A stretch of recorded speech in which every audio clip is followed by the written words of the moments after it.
Nepal walks a tightrope as competitive diplomatic maneuvers between China and the United States intensify in its small but strategically significant location.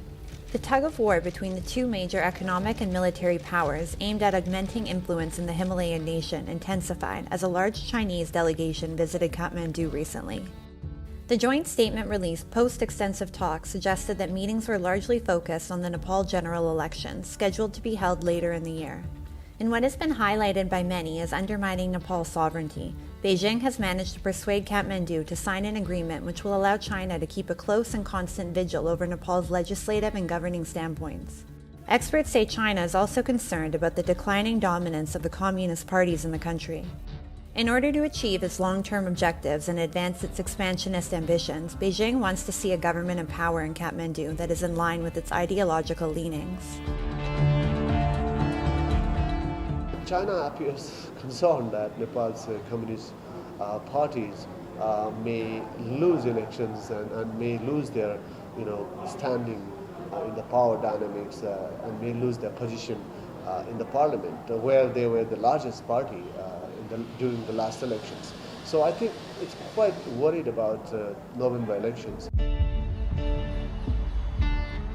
On the other hand, the United States has become increasingly involved in the Himalayan nation.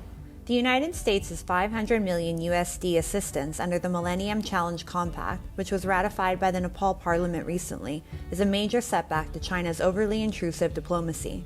The grant assistance of $500 million USD would be used to strengthen Nepal's energy transmission and road development projects.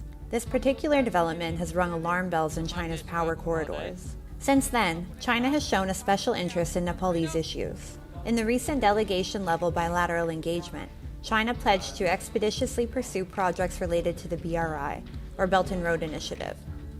Deemed as the modern-day Silk Road, these projects were signed as far back as 2017, but have yet to see the light of day.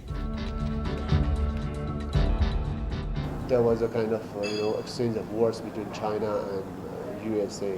When there was Nepal was debating whether or not to ratify NCC, or just recently whether or not to join the US state partnership program, SPP. So the Chinese leaders are coming in and trying to nose and trying to take Nepal and Nepali leaders into confidence more now than ever before. Experts have opined that China has devised a two-pronged strategy to counter a possible American diplomatic consolidation in Nepal. 1. China will unleash information warfare tactics against Washington. 2. It will pursue Nepalese political developments in order to have who China considers to be favorable leaders at the helm of affairs in the country. The general elections in November will be crucial to the future course of diplomacy. However, the tide doesn't seem to be favoring Beijing. With its debt-trap diplomacy receiving negative publicity and its missions in different countries facing a popular backlash, there is no denying that China is responsible for some major investments in Nepal and other similar small, underdeveloped countries. However, the loans China provides are tagged with massive interest rates, which eventually result in countries falling into the never-ending debt loop. Sri Lanka has suffered the consequences. Experts predict that Pakistan might meet a similar fate. In such circumstances, one can only hope that Kathmandu somehow preempts China's moves and turns to more reliable, open, and democratic alternatives like the United States and India.